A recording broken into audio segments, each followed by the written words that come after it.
स्वागत है आपका स्वर स्वतंत्र में। कतूर घाटी में आज आप पधारे हैं तो आपका बहुत बहुत स्वागत इस पूरी घाटी की ओर से।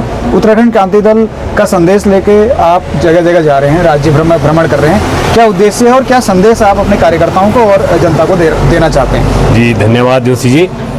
हम तो मूल रूप से अपने उन विधायकों को जगाने के लिए भी आए हैं जो कि इतना बड़ा पहाड़ियों, कितना बड़ा एक किस्म से जघन्य अपराधी मानिए उसको, प्रेमचंद्र जी के द्वारा सदन में कार्यवाही के दौरान जो है पहाड़ियों को गाली दी गई। तो इसमें हमारे जो है 68 विधायक, एक बुटोला जी को छोड़ के 68 विधायक बिल्कुल मौन बैठे हैं। उन्होंने कुछ नहीं बोला कि पहाड़ियों को गाली दी या कुछ करा, कुछ नहीं, चुपचाप बैठे। जैसे चलो उसकी तो बात छोड़ो, विधायक बीजेपी वालों ने तो नहीं बोलना था, लेकिन कांग्रेस मित्र विपक्ष बन के वहाँ बैठा हुआ। तो इस पूरी यात्रा में हम उन विधायकों को जगाने के लिए चल पड़े हैं कि आखिर आप जनता को जवाब दो, आप जनता के प्रतिनिधि हैं, आप वहाँ पे मौन क्यों बैठे थे? आपने बात की, क्या आप पहाड़ी विधायक नहीं थे? या तो आपकी विधानसभा में क्या ऐसे ही चलता रहेगा? क्या बीजेपी अनियंत्रित हो गई है कि वो कुछ भी बोलना शुरू कर देगी किसी कौम के लिए? तो इस सारी बात को लेकर हम जनता के बीच जा रहे हैं। आप पत्रकार मित्रों के द्वारा जो है जनता तक इस संदेश को पहुंचाना चाहते हैं कि आखिर जो है इतना अहम भी कैसे जाग गया बीजेपी को।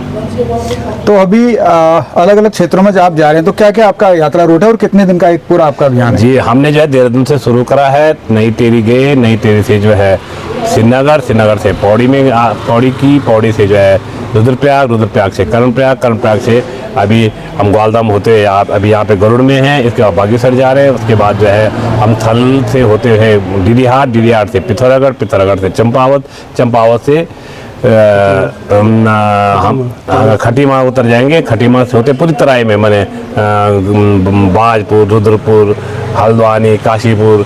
उसके बाद फिर हम जो है वो रामनगर, उसके बाद जो है अल्मोड़ा जाएंगे, अल्मोड़ा से द्वाराट और द्वाराट से गैरसैंण और गैरसैंण से फिर हम कोटद्वारा होते हुए हरिद्वार डिस्ट्रिक्ट को होते हुए देहरादून। स्थानीय मुद्दों को लेकर उत्तराखंड क्रांति दल काफी मुखर रहा है और इस राज्य के निर्माण में उत्तराखंड क्रांति दल की एक महत्वपूर्ण भूमिका भी रही है। तो अभी आपके पास क्या रोड मैप है, क्या ऐसी योजनाएं हैं कि दोबारा से कार्यकर्ताओं में जोश उत्पन्न हो और इस तरह के मुद्दे मुखर होकर सामने आए? बिल्कुल, जनता का बहुत सहयोग मिल रहा है हम लोगों को। कारण ये है कि ये दोनों सरकारें बुरी तरह से फेल हो गई है। पूरा पहाड़ खाली हो गया है, लोग पलायन कर चुके हैं, रोजगार ये दे नहीं पा रहे हैं, 21वीं सदी की शिक्षा ये गांवों तक पहुंचा नहीं पा रहे हैं, स्वास्थ्य भी नहीं पहुंचा पा रहे हैं। अब प्रतिफल तो दिख रहा है कि सारा का सारा पहाड़ खाली हो गया है। तो उत्तराखंड क्रांति दल का तो हमेशा यही कहना है कि भाई हम 21वीं सदी की शिक्षा हर बच्चे को हर गाँव तक पहुँचाएंगे, 21वीं सदी का स्वास्थ्य पहुँचाएंगे, रोजगार देंगे। इतना 36,000 मेगावाट का हमारा करंट वाला पानी हमारा बह रहा है। इन्होंने ये तो राष्ट्रीय एजेंसी को दे दिए हैं या तो प्राइवेट कंपनियों को दे दें। और उत्तराखंड गवर्नमेंट अपना कोई नहीं लगा रही है। रोजगार का मुख्य स्रोत था हमारा, वो भी पर्यटन पे था, पर्यटन भी इन्होंने छिन्न भिन्न कर दिया। प्रॉपर पर्यटन पे भी रोजगार नहीं दे पा रहे हैं, साहसिक पर्यटन विकसित नहीं कर पा रहे हैं। और धार्मिक पर्यटन पे ये हो रहा है कि धार्मिक पर्यटन पे इन्होंने रजिस्ट्रेशन करा दिया, लोगों के होटल खाली पड़े, लोग बेरोजगार पड़ रहे हैं, टैक्सी वाले अपनी किस्त नहीं जमा कर पा रहे हैं।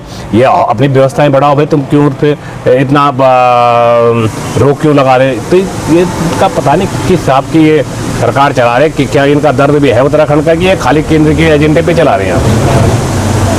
ठीक है, जानकारी देना चाहेंगे अपने इस पूरे यात्रा अभियान के बारे में?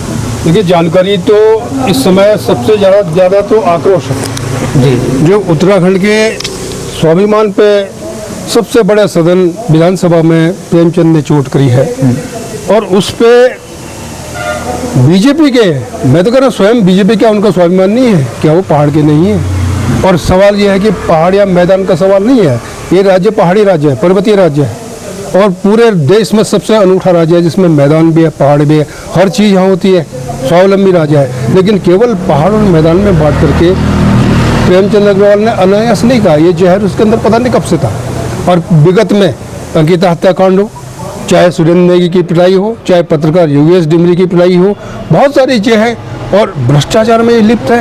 होटल बन रही है तो वहाँ पे नेशनल हाईवे बहुत ऊंची करोड़ों रुपए की लागत से बनती है, तमाम मानव को ताक पे। और ऐसा आदमी केवल पहाड़ के स्वाभिमान की पीड़ा हमारा एक विधायक रख रहा है, चाहे वो कांग्रेस के कोई वो पीड़ा रख रहा है, उस पर तमक रहे हैं। और उसके ज़्यादा शर्मनाक रवैया विधानसभा अध्यक्ष का है। विधानसभा अध्यक्ष एक समय हेडमास्टर होती है, अपने सबको शांत करती है। वो उल्टा जो है उसको जो गलत वो काम कर रहा है उसका पक्ष लेकर के, और जो पीड़ा बयान कर रहा है वो केवल उनके बद्रीनाथ की नहीं थी, पूरे उत्तराखंड की पीड़ा थी। देखिए, पहाड़ियों को गाली देना केवल एक समाज विशेष या व्यक्ति विशेष गाली नहीं है, ये हमारी धार्मिक आस्था को भी ठेस पहुंचाता है, क्योंकि हम भूमि को पूजने वाले लोग हैं, भूमियाल को पूजने वाले लोग हैं, केदार को पूजने वाले लोग हैं, तो कहीं ना कहीं हमारी धार्मिक भावनाएं भी आहत हुई हैं। इसलिए हम कुमाऊं में आकर गोलजू महाराज से भी प्रार्थना करते हैं, और एक चिट्ठी हम उत्तराखंड क्रांति दल की तरफ से गोलजू महाराज को भी देंगे कि आप देखिए कि किस तरह आज पहाड़ियों को ललकारा जा रहा है, किस तरह उनका अपमान कर रहा है, किस तरह इस भूमि का अपमान हो रहा है। कम से कम इस भूमि के भूमियाल तो इसको बर्दाश्त न करें। देखिए, हम ये भी कहते हैं कि वो कोई सदन है, वो सदन है, वो कोई सड़क पे चलता हुआ डिस्कशन नहीं है जहाँ पे आप इस तरह की शब्दावली बोल देंगे। वो आवेश देखिए कि किस तरह से उन्होंने फाइल साइड में रखी, बोला कि आज इसी के ऊपर बात हो जाए। तो यदि सदन में ये बात उठने लगी है कि ये प्रदेश किसका है, तो जिस क्षेत्रीय दल ने ये प्रदेश बनाया है उसकी जिम्मेदारी बनती है ये बताना, केवल उस व्यक्ति विशेष को नहीं, उस विचारधारा विशेष को, कि ये प्रदेश किसका है। ये प्रदेश पहाड़ियों का प्रदेश है। ये प्रदेश नारसन से लेके माणा तक, पिथौरागढ़ की वो लास्ट जो धारचूला बॉर्डर है वहाँ तक जितने लोग हैं वो पहाड़ी हैं। जो 1950 से पहले रह रहे हम उनको पहाड़ी मानते हैं, बशर्ते उन्हें हमारी भावनाओं का सम्मान करना पड़ेगा, हमारी संस्कृति का सम्मान करना पड़ेगा। ये भी समझना पड़ेगा कि यूपी से हमारी कोई लड़ाई नहीं थी, यूपी से हमारा कोई बैर नहीं था। हमारी पहचान अलग थी, हमारा भौगोलिक परिस्थिति अलग थी, इसलिए हम चाहते थे कि हमारा राज्य अलग बने। पर आज अलग राज्य में भी ये सवाल उठ रहा है कि आज ये प्रदेश किसका है। तो जो ये विचारधारा है इसको हम स्पष्ट बता देते हैं कि ये प्रदेश पहाड़ियों का प्रदेश है, पहाड़ी राज्य उत्तराखंड है। यदि इसकी अस्मिता पर आँच आएगी तो भले ही हम सत्ता में नहीं आ रहे, हमारे विधायक नहीं है, पर एक क्षेत्रीय दल का धर्म होता है, जब जब हमारे अस्तित्व को ललकारा जाएगा, हम इसी दिन के लिए खड़े हैं यहाँ पर। हमें लोग वोट नहीं देते हैं, हमारे विधायकों को आगे नहीं ले जाते हैं, पर हम अपना धर्म निभाने के लिए यहाँ खड़े हैं। और हमारे जैसे तमाम युवा जो अपनी जान पे खेलने के लिए तैयार हैं, अगर पहाड़ और पहाड़ी की अस्मिता पे बात आएगी। भाषाओं का प्रयोग करते हैं। और तो और सदन के अंदर आप लोकसभा में देखिए किस प्रकार से इनके लोकसभा के मंत्री हों चाहे लोकसभा सदस्य हों, वो किस प्रकार से गालियाँ देते हैं सदन के अंदर।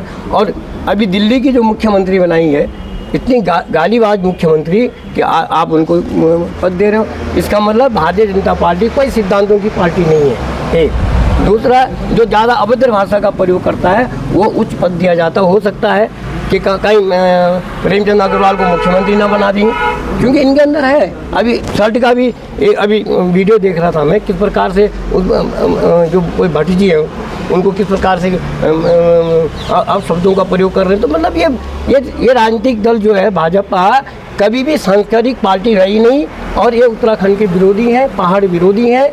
इन्होंने कहीं भी कोई भी किसी प्रकार का अरबों खरबों के मालिक बन गए ये इन 10 सालों के अंदर। इनके मंत्री संतरी और आम जनता जो है महंगाई, बेरोजगारी, कभी पेपर लीक हो रहे हैं, कभी नौजवान लाठियाँ बरसाई जा रही है, वो रोजगार मांग रहे हैं। अरे कब तक आप धर्म की आड़ पर इस उत्तराखंड को बांटने की कोशिश करोगे? इन्होंने पूरे उत्तराखंड के अंदर धर्म के नाम पर किस प्रकार से इन्होंने माहौल बिगाड़ने की कोशिश करी। जब माहौल नहीं बिगड़ा तो पहाड़ देसी का सवाल, जबकि उत्तराखंड क्रांति दल ने कभी भी और आंदोलन के टाइम में भी कभी भी ये नहीं कहा कि पहाड़ या मैदान, सब लोग उत्तराखंडी। हम हमारे दादा परदादा की और बुढ़दादा की, हमारे बुजुर्गों की कृषि भूमि हमारी, हम यहाँ के मूल निवासी हैं, इसलिए हम मूल निवास मांग रहे हैं। और जो लोग अपने को बिहारी बोलते हैं, जो लोग अपने को भार्गव बोलते हैं, वो अपने प्रदेशों में जाए और वहाँ राजनीति करें। उत्तराखंड की जनता को उत्तराखंड के नाम से गुमराह न करें, युवाओं को गुमराह न करें। आप बहुत बहुत धन्यवाद आपके लिए कि आपने हमारी बहुत एक अभियान पर निकली है, एक यात्रा पर निकली है। वो गरुड़ पहुंचे हैं और गरुड़ में उन्होंने अपनी बात रखी है, कार्यकर्ताओं को संबोधित किया है और यहाँ की जनता को भी उन्होंने स्वर स्वतंत्र के माध्यम से संबोधित किया है। उनका कहना है कि उत्तराखंड की अस्मिता के साथ किसी भी प्रकार का खिलवाड़ बर्दाश्त नहीं किया जाएगा। प्रेमचंद अग्रवाल जी के बयान पर जो आक्रोश पूरे राज्य भर में है, उसको वो जन जन तक ले जाने का काम कर रहे हैं। आप देख रहे हैं स्वर स्वतंत्र और मैं हूं विपिन जोशी। नमस्कार।